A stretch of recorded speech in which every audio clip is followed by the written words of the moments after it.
Well, welcome to the Business Spotlight series. My name is Heather Frierson, and I'm your host of the Business Spotlight podcast.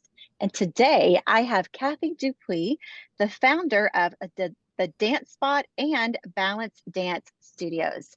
I'm so excited to have you on my show. We're going to be talking about her journey to business ownership, her challenges, best practices, and get a sneak peek of what it's really like to build and operate a business.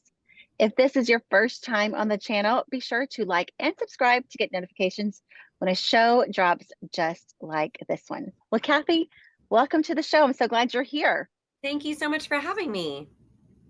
Well, let's just dive in, and I would love for you to give us a little bit of background of who you are and tell us about your businesses. Sure. Well, I started Balance Dance Studios 13 years ago. And about 8 years ago, I purchased the Dance Spot, which is a little bit north of Austin in Round Rock, and have had a lot of fun building the dance community in both locations. And I'm kind of a serial entrepreneur. So those were businesses that I started later on in my career, but I started with a household staffing company, placing nannies and sitters. I've owned an assisted living home. I've done a lot of various ventures, and this is my latest fun venture that I get to participate in. Well, it sounds like a lot of fun. I'm assuming that you've been a dancer all your life. This wasn't something out of the blue. So how did you transition, if you will, from owning you said a cleaning or No household staffing, so nannies and a, sitters and a household staff. yes. How did you make that transition from that type of business to owning dance studios? You know what I've realized as an entrepreneur is business principles are the same across Mm, every business. And so for me, it's really what I enjoy and want to be a part of. And you can always bring in the technicians that have the mm, expertise in various elements that you may not have as much expertise in, but it's really more of an understanding of marketing, finance, operations, HR, and the overall picture of a business structure. And I think that translates into anything. But yes, I grew up as a dancer. I love dancing. I still do some competitive ballroom dancing. But for the most part, I really just enjoy managing our team so that they can provide mm. amazing classes for our dancers. I love that so much. And it is true that there's principles are across the board. And so I wonder, as you're in this adventure, I was going to say new adventure, but you've been doing it for a while.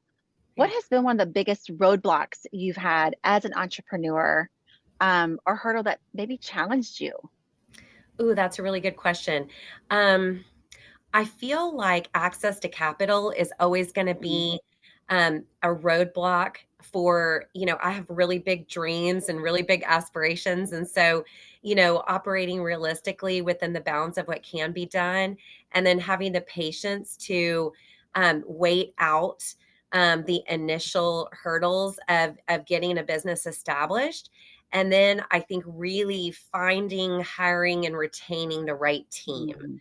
mm. Those are challenges, but they're really the keys to, I think, longevity in any business. Yeah. I so what does your business structure look like for our listeners that are out there? Is this something that you had to get investors for? You talked about a little bit about capital. How did you Yeah. even launch into that? Yeah. No, we personally funded it, and we're an LLC. And we started out at this location. Then we purchased the building next door to expand. So we have 5 studios in our first building, and then we added 5 additional studios in the building next Mm, door. And then we just finished a 3-year building project at North and Round Rock and moved into our new space in January. And we have 7 studios there, plus a rooftop dance deck. And both studios have a black box theater. And so it's been really exciting just to kind of manage that whole project, not only the operations of the dance business, but also mm, all the facility management and growth as we're building out new buildings. mm. It sounds like I would think that there were surprises along the way, or maybe what you didn't expect, like being a manager of dance studio, you're managing other facilities, like you said. What have you learned and how has it helped you in your growth as a business owner? Truly, I think it's all about getting the right team and the right people in the right Mhm. seats. And so for me, I've been extraordinarily fortunate. I have 3 employees who've been with me over 20 years. I have most of my core staff here have been with me at least 10 years. And so, really finding the right people and putting them in the right positions and empowering them to do what they do best and hiring people who are hopefully smarter and better at Mhm. their jobs than you would be. Um, Mhm. to me, that's truly the key to being able to grow and at a faster rate and in Mhm. a way that is scalable. Yeah. So, because I love dance, I need to know a little bit more, and I'm sure a lot of our listeners do too. What do you teach? I don't actually teach anything, but I we offer classes in every single genre you can possibly think of, for Okay. ages 2 up through adult. We have a really thriving adult program. And when you're 2, you start at creative movement, and then you go up to combo world, and we offer jazz, ballet, hip hop, tap, acro, really anything you can think of, and we probably offer it, especially on the adult side. I mean, classes like aerial and bungee and jam and belly dance and partner dance. I mean, really, truly anything you can think of, we probably Hmm. do it. We've got probably 300 classes a week between the 2 studios, maybe more. Wow. And so honestly, it's pretty easy to find something between the 17 studios that we have in both locations. There's usually you can find a day and a time and a class that is the right fit for you. That's awesome. I'm definitely going to have to check it out. And, you know, living in the area, there's obviously competition. How do you separate yourself from the rest of the competition and really market yourself in a way that stands out? I think that's a really good question. And I really want to champion all the other dance studios out there. And I think there's more than enough to go, business to Mhm. go around. And I think collaborating rather than competing is the key. And I also truly believe that if you offer something unique, that people will come. And for us, we offer 5 different company opportunities for dancers. So they can be part of a ballet company, a hip hop crew, a musical theater troupe, or a competition team. And if they don't want to do any of that, they can just be a part of the recreational company. But I think we're really unique in the number Mhm. of classes that we can offer based upon the number of studios that we have in 2 locations. And I think that we also offering a full adult program that is simultaneous with a youth program allows adults to get their exercise in while they're waiting for their kids so they can kind of kill 2 birds with one stone. Mhm. And I think one really unique thing that I've done in the last couple of years, coming from the staffing world, um, is to offer our teachers who teach 12 hours a week or more benefits. And that's something that's sort of Mhm. unheard of in the dance studio world, but I'm excited to pioneer some things that help start to move that world into a more professional environment, that is not seen as like a transitory career, but is more of a long term career that you can actually make a living out of. And so that's really important to me.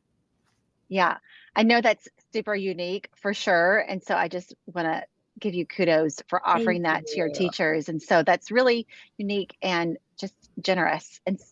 So it makes me want to ask, as a leader and an owner, you're building a team. What are some of the ways you're training your team, or what's required, maybe even to grow your Yeah, team? that's great. I really look for people, honestly, who are teachable and curious. And so the curiosity part, it's really important for me that they're a lifelong learner, that Mm. they want to grow and learn, that they're not stuck in where that they are or think that they know everything or don't have anything more to gain or learn because our industry is constantly evolving and there's new Hmm. information being added all the time. And so I want somebody who's going to be a sponge and soak all of that up and want to learn and grow. And people who are teachable view feedback as a compliment and as a gift. And, Hmm. you know, we have to work hard not to be defensive when we get that feedback, but for the right Mm, people, they're seeking that correction because they know that it's going to give them an upward trajectory and make them even better at their craft and what they do. And so that's definitely what I'm looking for. And then my job really is to pour into them and make sure that I'm investing in their long-term professional growth and development, understanding what their goals are, and supporting and empowering them along the way. yeah, I really like that. How do you know when, and maybe this is more of a broader question, but just Yeah. for our business owners that are listening, how do you know when someone's not a good fit, and how do you deal with those situations? I interview them extensively on the front Hmm. end, and then we go through kind of a process where our genre lead, of whatever genre they're wanting to teach will meet with them, talk with them, go over the curriculum. We do a teacher orientation. We'll do a demo class to watch them. We have them submit a Hmm. video, um, of why they want to teach, and then also a video of them dancing, a video of them teaching, Hmm. and then observe the demo classes, get feedback from students, and when we decide that they're a good fit, we're going to make sure that we are coaching them along the way and that they have everything, all the tools that they need to be successful. Yeah, that's awesome. You're setting them up for success from the beginning. Trying Yeah. to. Yeah.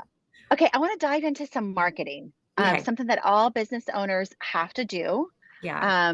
And so I just wonder how, where do you focus your marketing? How do you get the word out about your studios to new customers and clients? What has worked for you?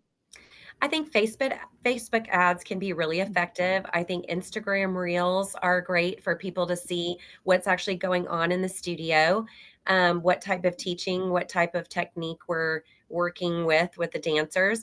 And then I also think that advertising can be great, but it's more of the lifestyle of the life cycle of your business in the early stages. And then I think as you become a more established business, word of mouth becomes much more critical and Hmm. becomes more of a source of your client referrals. And I think Google is always going to be at the top of the list. Searches and making sure that you come up, hopefully organically in the search engines. Those are probably some of the best. And establishing relationships with the schools. We have Mm, someone on our team who really works as like the community liaison and trying to see what opportunities there are to perform in the community and then also to connect with various schools.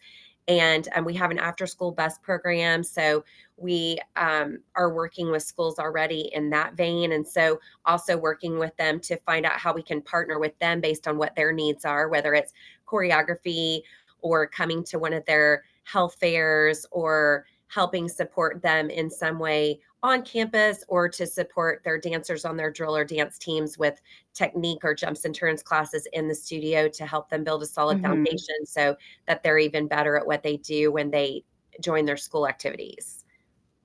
What have you found out of all of that, whether it's schools or, Google ads? What's been the most beneficial for you and why? I feel like Google is always going to be at the top. Mm, It's just the way people find out the information they're looking for. And I think for myself, I probably do the same thing. I look for yeah. something and I Google it and I see what comes up. And I think that's what our clients are doing to find us. And then hopefully once they find us, they come to our website, they're able to read more about us, learn more about us. And then we offer free trial opportunities for a student to come in and experience the studio and make sure it's a good fit before they have to commit Hmm. to anything financially. That's good. That's awesome. I really like that. As a business owner, we wear a lot of hats. Maybe I should say dance shoes in your case. I love it. I love it. You're constantly changing directions Yeah. throughout the day. What would you say, or how many hours would you say do you spend working in your business, Mhm. like the job itself? And how many would you say you spend working on the business and strategy and planning Mhm. and things of that sort? I think my job has always been from day one to work myself out of a job. And so, Mm, if you've read the E Myth, you understand that in the beginning on the org chart, you fill all the roles. You're the CEO, you're the janitor, you fill all the roles on the org chart. And then as you are able to grow and hire people, you are able to fill in some of those names where you're not filling every role on the org chart. And Mhm. then over time, my goal has always been to work myself out of any day-to-day role so that I Mhm. can work more on the business as opposed to in the business. Although Mhm. I'm very hands-on, I'm here to support the people who need me, but really that's in a way so that they can execute their jobs Mhm. successfully, not that they need me in order to do their jobs. Are you talking about the E-Myth book? Yes. So this is must be a sign because you're the second person today that has said that book. Oh, wow. And I have never heard it. So for everyone who's watching the show, that must be the book that we all have to get as business You know, owners. So that's really good. it's a great book because it really the whole premise of the book is that, if you are a dancer or a dance teacher and think, "Oh my gosh, I'm gonna be a great studio owner because I'm a great dancer, I'm a great dance teacher." It doesn't necessarily translate, not only because you don't necessarily have that skill set to own and manage a business. You might be great at dancing or teaching dance, but you don't necessarily have the business acumen to run a business. But Mhm. also, what ends up is the thing that you loved, which is being in the Mhm. classroom and teaching and working with the students, you don't get to do that anymore, or you get to do very little Mhm. of that, or you feel very stretched thin because you're trying to play both roles. And so it's a really enlightening book in that way. I think for Mhm. anybody who's the technician who thinks that because they're really good at the technical expertise that they would be really good at owning a business Mhm. of that same genre. Yeah. Talk a little bit more about that, if you will, with your experience of how you have and how it's kind of twofold. You have the dance experience, but yet you're a business owner. So about that experience in the transition, but also just going deeper into that, what you just said, how does one know? What are maybe some signs of, oh, I started a business because I love this, Mhm. but maybe I'm not the business owner?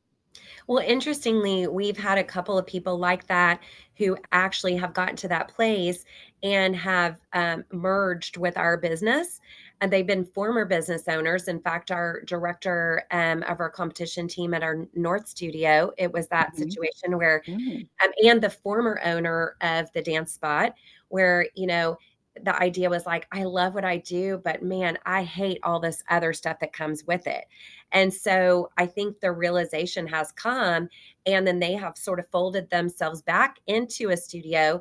But for me, giving them a lot of autonomy so they feel like they are running their program without a lot of Mhm. micromanagement or oversight, but they have the internal support that they again had to play all the roles before. Yeah. Did you know that going in when you started your first business years ago that you just had that business mind? Or is it something that you learned and trained yourself on? Uh, yes, both and. My dad was an entrepreneur. He owns a large real estate company in Houston. And so from an early age, I was, walking the shopping centers with him on Saturday mornings. So definitely got that from an early age. But I also just, um, I think I would say I got like an MBA, a hands-on MBA. Mm. And so if I had known that I would be doing what I'm doing now, I probably would have taken some of those classes when I went to school, and that would have been so helpful, Mhm. but I really learned through trial and error just jumping in. But it is cool, I think, that you're good at business, but you mentioned earlier that you still get to dance. You still get Yes. to do that I'm a creative side. consumer of my own services, which has really always been the case. When I have 4 kids and growing up, I would always use our sitter service, myself, and I would be able to judge what nannies or sitters that I would refer to other Yeah. clients. And it's the same now. I get to take classes for my teachers and see where their strengths lie. And it's a lot of Mhm. fun to be able to watch them as a teacher and to take class from them and be on the other side of it, you know? That's great. Yeah.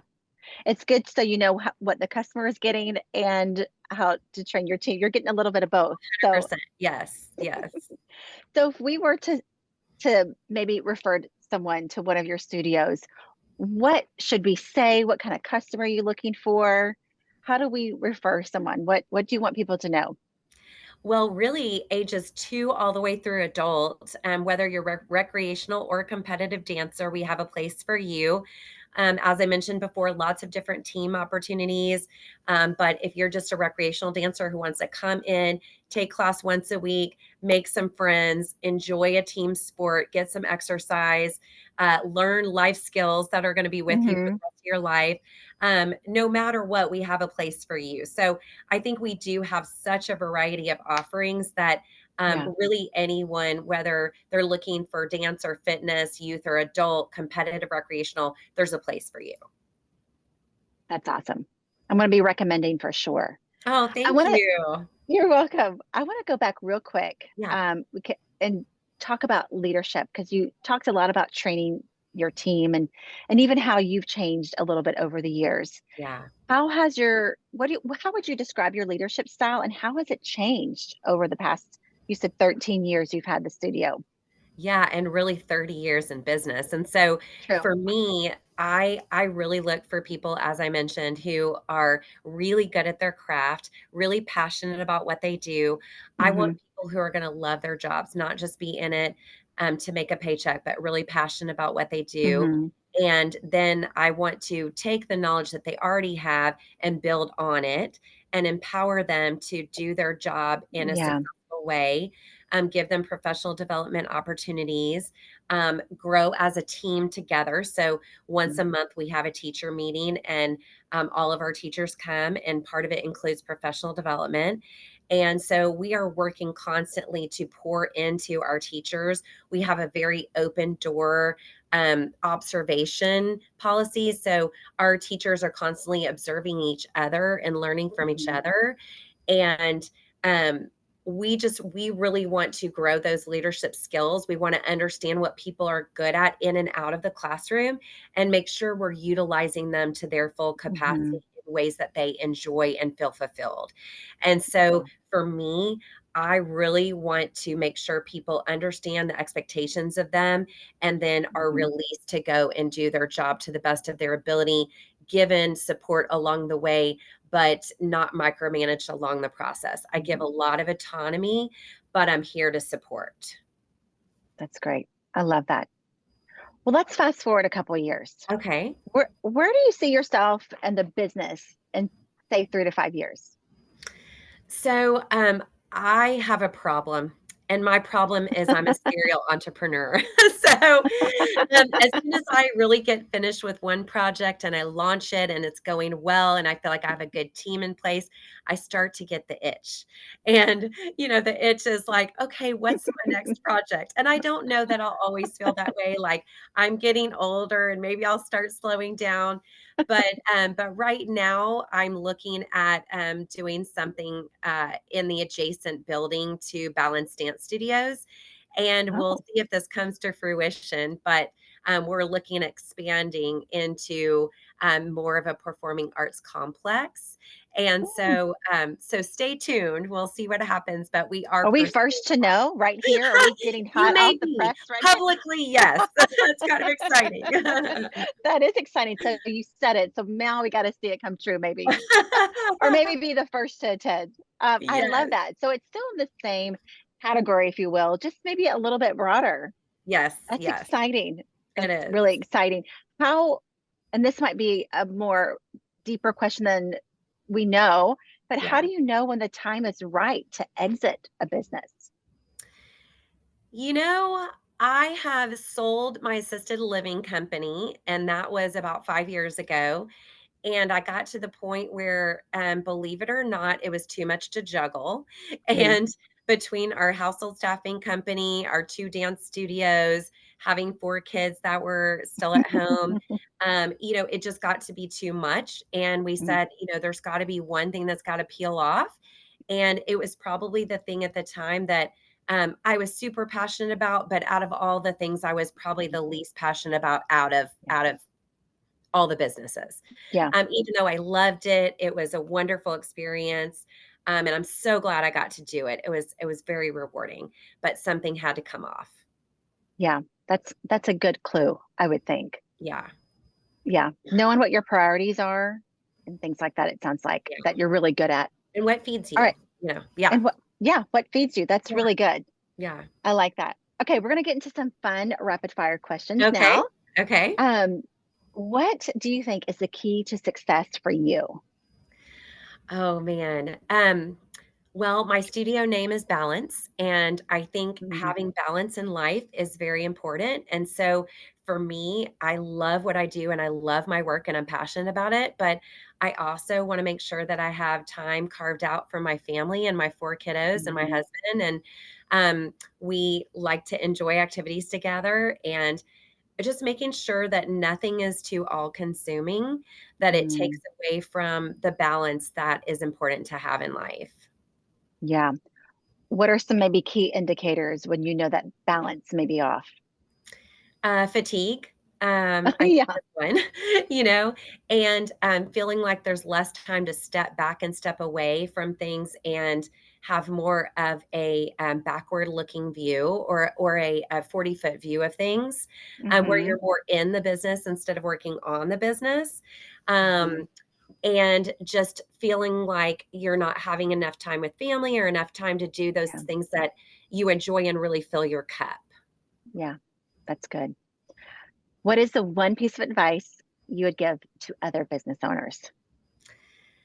Um, I think it's kind of what we talked about before when we talked about the E-Myth. It's, make sure that you have the business skill set to enter Mm, into a business as opposed to the love of the particular, um service or product that the business is offering. And hmm. so if that's not something you have those expertise in, maybe making sure that you pull in a team of people that do have those expertise or that you're working with a consultant or someone who does have a strong sense of the things that maybe you lack Hmm. and can help supplement whatever you might be lacking in. That's good. So you already mentioned one book, but what is maybe another book or podcast that you're consuming right now and loving? I love Today Matters by John Maxwell. I Hmm. love The Compound Effect. Those are a couple that I've referred to recently in some meetings that I've had. Unreasonable Hospitality. Um, I enjoy reading business books, but honestly, I'm a big fiction fan too. I'm a big Hmm. reader. I've read, I think, about 90 books this year so far. So Really? love to read. That's my I'm a little jealous of that, that pastime. you have that you have time to read the books. I'm getting there. I'm getting there. Okay, so this is a kind of fun question. If you had a little bit of magic dust and you could choose one spot in your business to sprinkle it, where would you sprinkle it? Ooh, I like that question. Um, you know, I love pouring into our teachers, and I feel like we do a lot for our students in terms of like in-house conventions or master classes and Mhm, things like that. I really want to constantly be working toward doing more ongoing professional development for our mhm, teachers mhm, and areas that they feel excited about or people or experts that they feel excited about learning from and creating like an in-house teacher convention. So mm. that's kind of something I've been wanting to do that's been on my radar. That's really awesome. I like that. A new adventure, it sounds like too. Yeah. Okay, so before we get to the final question of the day, share with our audience how they can follow you, find you, contact you, all the things. Perfect. Well, our website is balanceddancestudios.com for our South Studio, and then dancespotx.com for the North Studio. And you can call us, you can email us, you can message us through social media. We would love to hear from you. What's your social media handles? We have Balance Dance on Instagram and Dance Spot on Instagram, and our Facebook pages are our studio names as well. Yeah, it's awesome. Okay, so we've come to the final question of the day, and that is what is most inspiring to you today? Honestly, my husband is really inspiring me lately. I'm not a morning person at all, and we run our businesses together. And he gets up at 4:30 in the morning. He swims or runs or bikes. He's a triathlete, and then he journals. He reads his Bible, and he gets his day started in a really intentional way. works really Mm, hard, and then comes home and still makes time to really spend time mm, with our kids who really aren't at home anymore, but are home off and on, and also with me, and is also really supportive of my crazy harebrained schemes and ideas that sometimes to the normal person would be considered really who's risk averse would be very hesitant to do, mm, and he is all in. And I think that means a lot, and that's really why we've been able to do what mm, we've been able to do is mhm. that we both are very much on the same page with Yeah, um, our future goals and what we want to do, and I'm so appreciative of that. that's great. Sounds like y'all are a great team. Yeah, I think we are. That's great. Very encouraging. Well, this was a great conversation. You had so Thank many good you. business nuggets for all of our listeners Thank and for me you. too. So I really thank you just for sharing your journey. Of Um, course. and I just want to encourage everyone that's watching today to save this show and come back because Kathy really did have some great insights to business and nuggets of wisdom. So also don't forget to like and subscribe to our channel so that you can get a notification every time a new conversation drops, just like this one. Thanks to everyone who joined us today, and a special thank you to you, Kathy. We Thank really you. appreciate you being with us today. Bye. Bye bye.